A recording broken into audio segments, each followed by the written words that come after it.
All right, welcome back to Armchair Athlete, whatever you want to call it. We're just gonna goof around with it. We may change the title all the time. Wouldn't that just be great?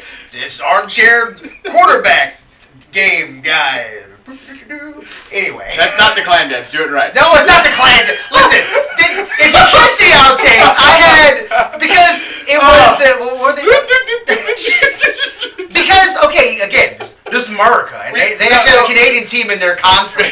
And we'll talk more about that with Central. We'll get to it later. Just watch the outtakes from our preview. Anyway, going into our Pac-12 in review as the entire conference, we're just gonna kind of break down the rankings of how things shaped out over the course of the season. Alrighty, well, let's start with the South. You had the South at the beginning, and you picked USC to win the division. I did pick USC because I figured after their first year coming out of probation, they were still a very, very good team. I'm sorry, I gotta just say this.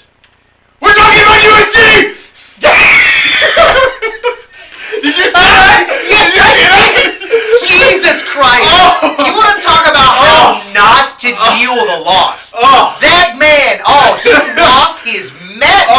I've never seen a person melt down over a game in my entire life. Oh my God! And the thing that okay, so what we are referring to. Type in, what was it, Angry USC guy? Angry USC Yeah, okay. I think he took the video down. Oh, man. Because I looked for it like 2 months ago, and it wasn't there. Well, the thing that was just outrageously funny in that video was at the ending, like, as you're watching this guy is just yelling, he's throwing the jersey around everything. And then at the ending, like, you say this huge sweat. It just gets bigger and bigger as the night goes on. Yeah, but to top it off at the ending, he goes, I'm angry!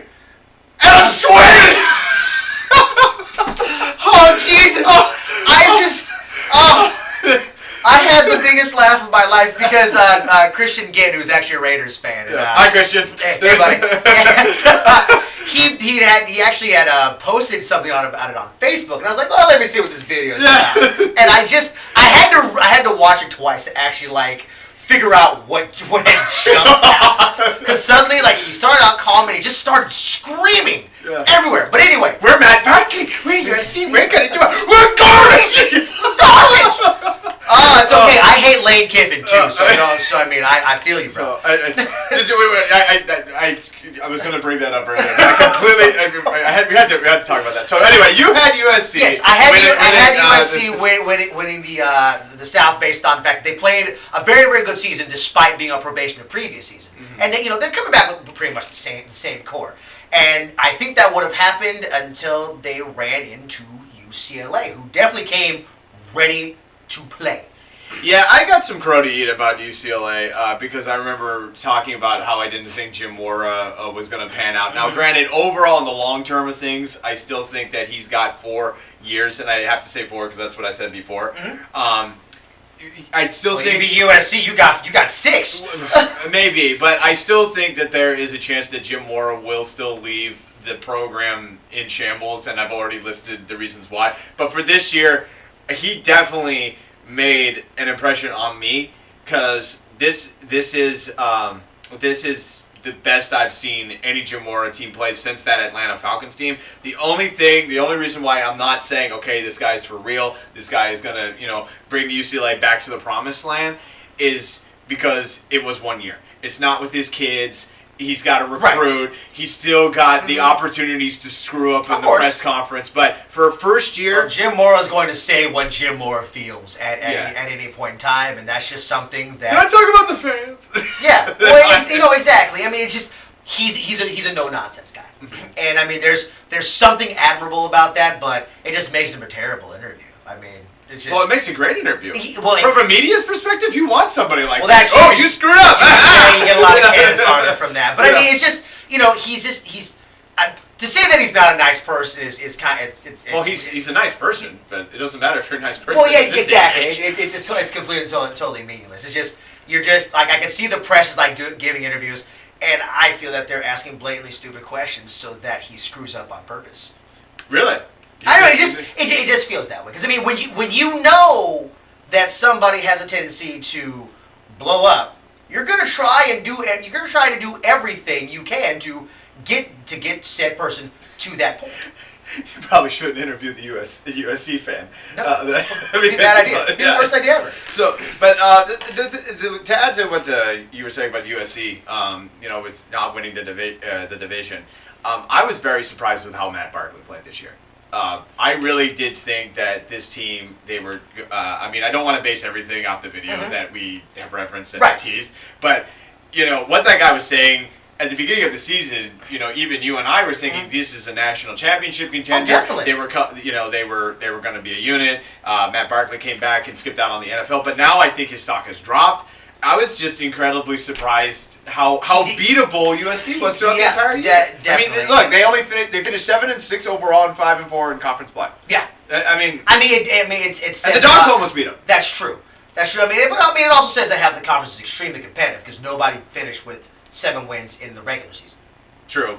But then, and actually, what I find very interesting, ever since the Pac-12 championship game, UCLA has played in both games. That is true. Yeah. I will, at least this year, UCLA actually earned the right to go, unlike the previous season. And again, I felt really bad for them. I was like, there's no need for this team to be in there. Like, give it to Arizona State. I think they would have played a much better game, or just have it be Oregon versus Stanford. But again, it doesn't work that way. I gotta give a shout out to my bro because he wanted UCLA to win that game against Oregon 2 years ago so badly because he wanted Rick Neuheisel to coach a Rose Bowl team as a fired coach.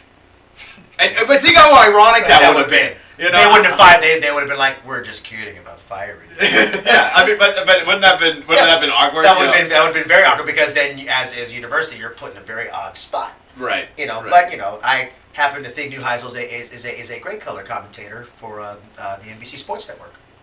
I do. I think Pac-12 Sports Network. Pac-12. It's Pac-12. But yeah, I think Pac-12 Network is. Its network is in its infancy.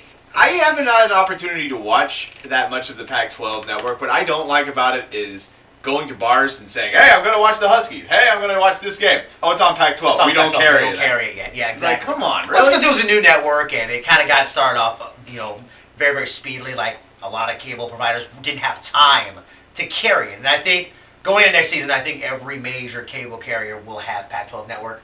Let's hope so. So that's the whole point. All I know is Xfinity's got it, so I don't care. So rounding out the division standings for the South, you had UCLA in first, USC in second, Arizona State in third. Arizona, which I think both of us had finishing in the last place. So they finished in fourth, so kudos to the Wildcats. Utah and Colorado rounding out the standings. And the two rookies, just coming. It's what happens when you are the new team. It's gonna take them at least 10 years to really kind of become somebody. Because you can say the exact same thing was said about Arizona and Arizona State. They were always kind of the redhead stepchild of the Pac-10 at the time. So it was, and it took them quite a bit to get to where they are now. Right. Well, and I also have experienced this with Central Sports. So, when we expanded to when the GNAC expanded to Simon Fraser and Montana, everybody, which we'll go over with unless you're Zoo Pacific, which we'll go over at Central. But I think everybody kind of knew. Okay, it's only a matter of time when these programs start coming up. Yeah. Like, for example, Humboldt State. Humboldt State's kind of a different story, but the Montana State Billings Yellow Jacket team last year in the men's basketball tournament won the tournament, and so they were able to beat SPU and Alaska Anchorage and Western Washington for that matter. Right. And so that's just an example. When they first came in, they were awful. Now they're competing. It just takes time. Yeah. Because you've got to get because you're also recruiting from a new base. As well. When you finally make that jump. Utah never really had a problem to recruiting, but at the same time, when you were the big public school and your only real competition isn't even in your conference in BYU, that seems like, okay, well, you can go to BYU and you can deal with all the rules, and you can't room with girls and yada yada yada, or you can come. You can't grow a mustache. You can't grow a mustache, or you can come to Utah and come to public school and to hang out with girls, grow a mustache. You can grow a mullet for all we care. You do what you want. So that was their main recruiting tool. You can hang out with the Mormons. You can hang out with the non-Mormons. The choice is up to you. Or you could be Mormons hanging out with non-Mormons anyway. Right, exactly. So I mean, whereas now you have to, figure out what makes you better than USC, what makes you better than UCLA, what makes you better than the University of Washington, what makes you better than California, Washington State, and so on. Because I mean, that can scare recruits. What it's like, well, you're in the Pac-12, you're a new team, and how am I going to fit into your system? Well, you'll be a part of this new regime in our athletics and things like that, and it's rough. And I actually thought for Colorado was going to finish a whole lot better than they have the first two seasons because they played in the Big 12 the previous seasons. Not even 2 years ago. So I mean, yeah. And that's a whole different recruiting battle because you got to not recruit against Texas, but you got to compete against the whole state of Texas recruiting wise. Well, and another thing too about Colorado is the only thing I can think of is the travel. That's Because if you look at the South Division, you got UCLA and USC kind of close together. Arizona's kind of close together, and then you have, if you look geographically, you got Utah and Colorado. And Colorado is kind of, this is opposite of what I'm trying to show here, but because right here this would be Washington. But my point is that's a long travel. If you think about it, and not only that, you're. I mean, maybe you have experience with this with your Colorado Avalanche, but you're so used to playing in that altitude, and that maybe that could play a role. I don't know, but it just seems that out of the two, their biggest home field advantage hasn't really been that big of an advantage. Yeah. So moving to the North, I covered the North Division during our preview, and let's talk some Cougs. Let's talk some Cougs. Okay, so the biggest story was there were a lot of people that wanted Mike Leach, almost surprised, wanted Mike Leach gone.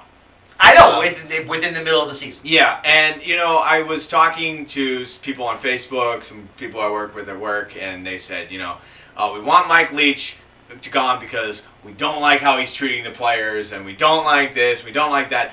And what I find very interesting about this... He's the Bob Knight of the Pac-12. Yeah, but at the same time, he is taking over a team in Paul Wolf's case. Now, I thought that the Cougs would be better in the sense they would be better coached. I thought they had an opportunity to at least be at 500, maybe a couple of bowl games, games away from a bowl game. In fact, they were only one game away from a bowl game. Wait, excuse me, that's Washington. Okay, they were 3 games away from a bowl game. Excuse me. But I noticed that a lot of Cougar fans they don't, regardless that they beat the Huskies in the Apple Cup, they want Leach gone. Well, I don't think that's really fair to Leach. I mean, look at his resume. You know what? And I think it's a tale of different regimes of fans in this case. Because I've talked to my friends, who are our age, basically 25 to 32, 33 years old, and they have a different view of how Leach works. Ironically, after Apple Cup, apparently he walked into a bar and bought everybody at the bar and said, "Drinks are on me," and he is the coolest guy on campus. I mean, he is the man about town on campus. The younger fans like him. The older fans, I can see how whatever traditions that they feel are necessary that they have aren't necessarily being upheld. But that's what happens when you have a new coach. And to be perfectly honest with you, I think it's going to work out for Leach and the Cougs because, again, they won Apple Cup, they won it at home, and they won it in dramatic fashion. And, again, everything is fine when you're winning. Being a douchebag is okay when you win. And, ironically, a lot of even the older fans completely forgot about the fact that they didn't want him there. Completely forgot. I would disagree with you a little bit because I think there are some fans out there who, despite winning Apple Cup, they still want him gone. And I think those are great fans to have. Yeah. You have to. Well, and another thing too is the thing that puzzled me, talking with Cougar fans is they're saying they don't like how Leach treats his players. He's very he's very barrage. He's very tough on his guys. That type of deal. That's what a coach is supposed to do. Exactly. That's what I was thinking because I mean he's not a player's coach. He's a coach's coach. Yeah, and another thing to add to that, when he called out his seniors, I mean I think in this particular case That says a lot. Like, I think it would be one thing, if the Cougars were a little bit more competitive this year, they had some more wins, and then to call up the seniors and say they're not playing, okay, yes, I probably would side with the players. But when you are 1-8 in your conference and you're 3-9 overall in the season, and you're calling out the seniors, and the fans are saying, why are you calling out the seniors? Because that's his job. Because exactly. the seniors aren't playing. Yeah. I mean, I don't understand. I don't understand why we should be mad. He made the right call. You call out your seniors because they're supposed to be the leaders of the team. Yeah. Plain and simple. You set the example. And also just because this is how Leach is, you either love him or you don't. It's not like, oh, well, he's okay. No, it's definitely it's a love-hate thing. So I mean, I can see how the seniors themselves, because they've been used to doing things the same way for the last 3 years. That a new coach coming in saying, we're going to throw out our old system. We're going to throw the ball more, so you guys have to be faster, more agile.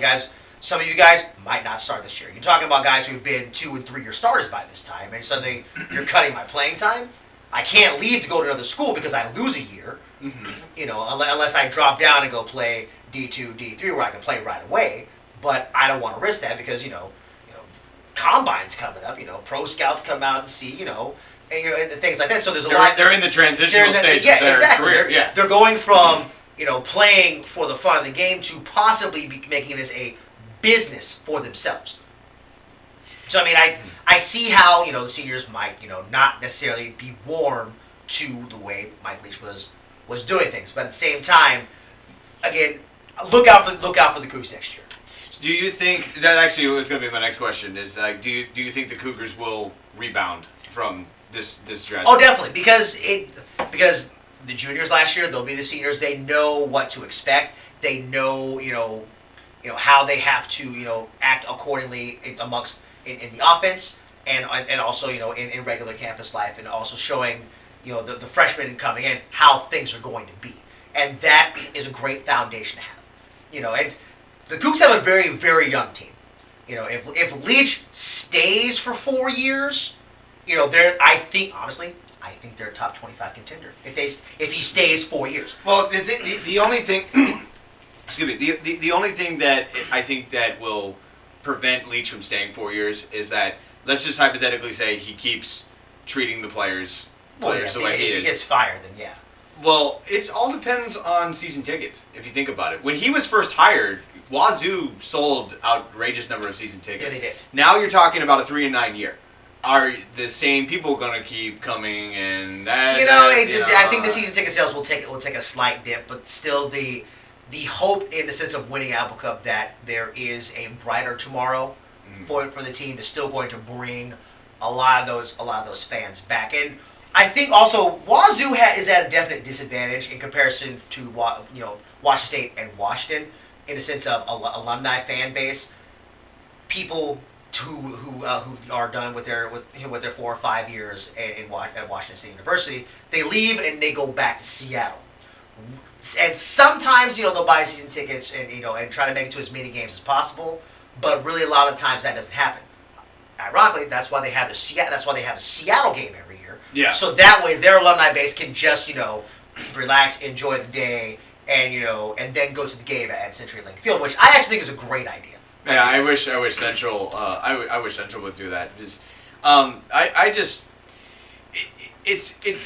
It's one of those things where I'll believe it when I see it. Right. When it comes to the Cougs, just because I thought that they were going to be better than like I said before. Mm-hmm. But so the other story I had going into the season was how would Oregon play despite getting potentially punished, and yet they never got punished. The punishment is they're still doing a lot of investigations, and and it's funny, they talk about recruitment violations, improper benefits for recruits. The biggest improper benefit for the Cougs, not the Cougs, but the Ducks, is the fact that Phil Knight, owner of Nike, is allowed to do as much stuff as he's allowed to do with the University of Oregon. That's the biggest recruiting violation, in my opinion. And the NCAA refuses to do anything about it because Nike gives them money, and that's the end of the story. Mm-hmm. It's a business. Nike gives them enough money, and if they say, well, if we have to punish these guys, what's Nike going to do? Because they can pull their sponsor and say, you know what? We're not going to give you any more money. They can just say that, like, we're going to write our contract and we're just not going to. That's multi-millions of dollars gone all of a sudden for the NCAA. Plain and simple. All they have to do is say, hey, Mr. Knight, just take a back seat. Don't, because, he's got his hands in basically every athletic program on campus. It's not just football. It's basketball. It's track especially. But again, that's what he's known for, so I get that. Well, that's what, the shoes. That's the shoes. Yeah. Yes. So, they cost money. And I love you, James. I love you, Dog. Had to go. I did. Every time. But, I'm going to take a back seat for a while. It's the biggest recruiting violation in my opinion, that's out there, and it's blatantly obvious. Well, I'm not too concerned about the Nike thing. My thing is, and also, what are these improper benefits that we're talking about? Yeah, that's very secretive. Well, what I thought was very interesting was, at the beginning of the season, it was, the whole Penn State issue came out, and everyone's saying, oh, well, the Oregon's in trouble now, so if you're an Oregon Duck fan, you should be scared, And, when we filmed our preview, it was a huge deal. It was on a national level. We broke it down. You talked about how, you will get a slap on the face because USC will call foul, and that's happening. Oh, definitely. Nothing happened. Absolutely nothing happened. It was Penn even State a sport. was such a big deal is what the real problem was. And, that whole thing took such center stage that kind of got swept under the rug. There's been, again, they're doing investigations, and according to the athletic director and everybody else that's at the University of Oregon, they've given all the information to the NCAA so that they can review, and this thing is not going to get reviewed for another 3-4 years, and unfortunately, recruits that come in within those years are the ones who are going to get punished. Not, head coach has already left. Yeah, and he's on the verge of pulling what you like to call a Pete Carroll. A Pete Carroll. Yeah. Even though when he had said he was going to look it over, he was going to take interviews, which, there's nothing wrong with that. Hey, you go take your interviews, and if there happens to be a team that you like, then you know what, I'm all for you making that jump and going to the pro level. It's just, if you know that there are sanctions that are about to happen to you, man up, go down with the ship. Finish out. Or at the absolute least, give the university the option to fire you. You say, okay, what we're going to do? We're going to fire you, and that way we take. And I know a lot of it that has to be a big part of it too. It's like, hey, if you leave, we take less time. If you stay, we take more time. So there's also that caveat too. Right. Right. Well, to wrap up the North standings, I had Oregon finishing in first. That did not happen. Stanford finished in first. Props to the Cardinal. In a very, very, very close game. Yes. Those two teams were so evenly matched. It was ridiculous. And it was so nice to see Stanford win the Rose Bowl. Yeah. It was very nice to watch them. Although it was a little confusing to watch them play because sometimes you got them confused with Wisconsin because they wear the same color. Exactly. But they had Stanford first, Oregon second, Oregon State in third, Washington in fourth, which we discussed. California, still one of the most overrated teams. Yep. I will give California props when they beat the Dogs. I understand that... Which hasn't happened in a while. No. It feels good. 08 was the last time they beat us. Yeah. 08, that was the last time. I remember that game. Well, they beat us at homecoming. Touchdown, Washington, yeah. California. And then Washington State finishing in last place. The championship game, we actually did not get our picks in to the championship game. It was between UCLA and Stanford, with Stanford coming up on top. So I think that I think it's going to be a battle between Stanford and Oregon next year, going into that. I think the South is flat on the toss-up.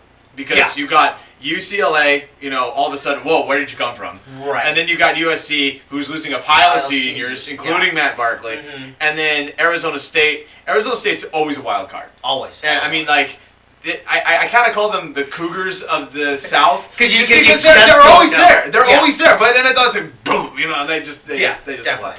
So that's how the Pac-12 got cut. All right. We're just going to jump on ahead to the BCS national title game. It's not going to take very, very long. It was Alabama versus Notre Dame. Actually, you know what? I hate both of these teams. It was a yawner. It was a complete yawner. It was awful. Manti Te'o with his non-existent girl problems couldn't get it done.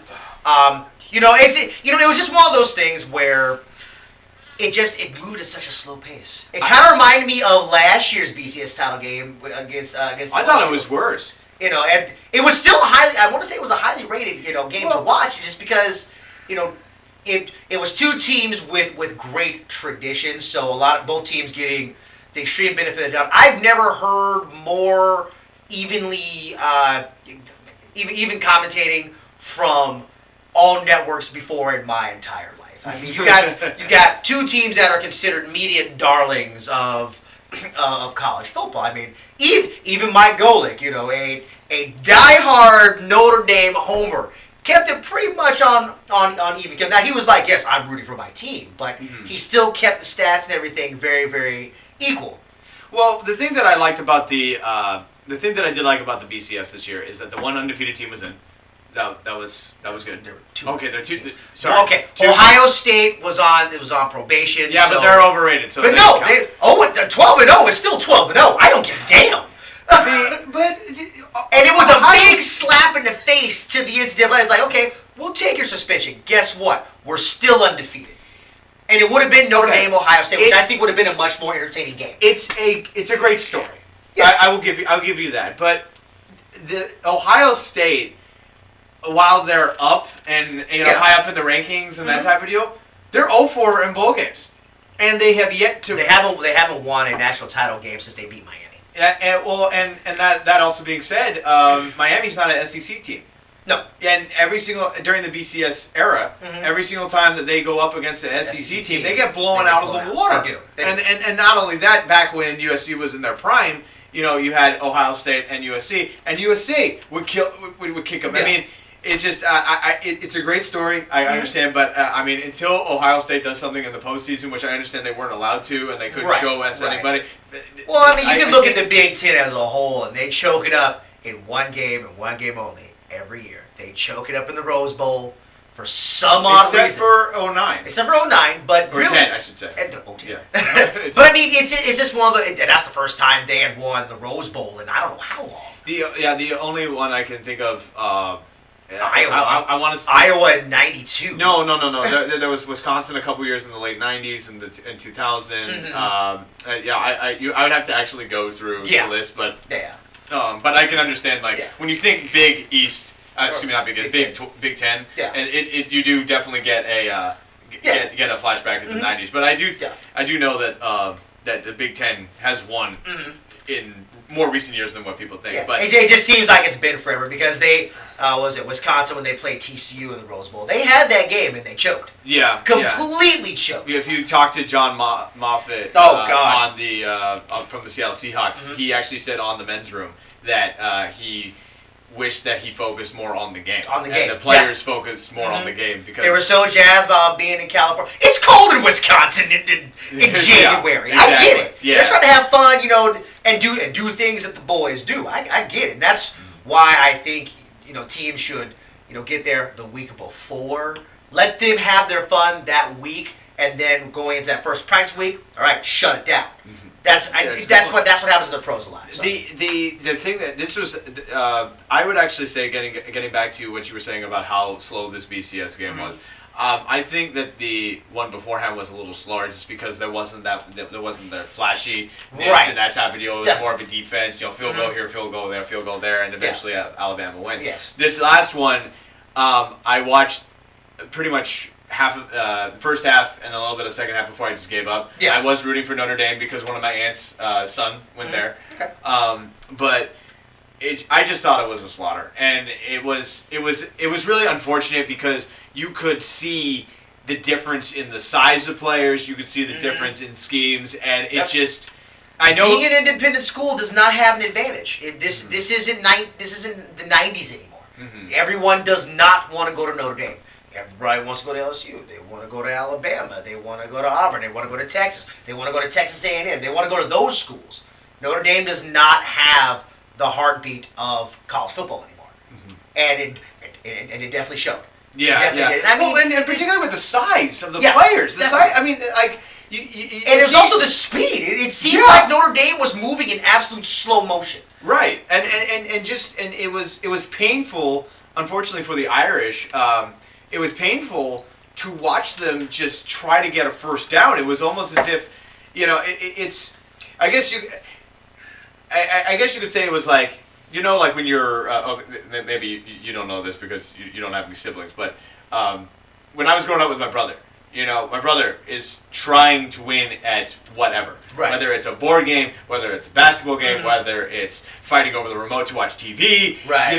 The younger brother is trying to win so hard. Yeah. And there are some times that the brother tries hard. Mm-hmm. No matter how he tries, the older and the bigger and the stronger is going to win. And that's exactly what the game was like. Yeah. I mean, it was... Notre Dame definitely came out extremely flat, and I wasn't necessarily impressed with either team because I have my personal beefs with Notre Dame. I will never be a Notre Dame fan for the rest of my life. I have my personal issues with that. I'm just saying. I'm not gonna go into it right now, but if you know the history of Notre Dame from the last 10 years, then you should know what I'm talking about. That's all I'm saying. Well, that will cover the Division I portion. Yes, that is Division I. We're going to take another break here and refuel. Central! Go Dogs. This is coming up next. Do it, Central.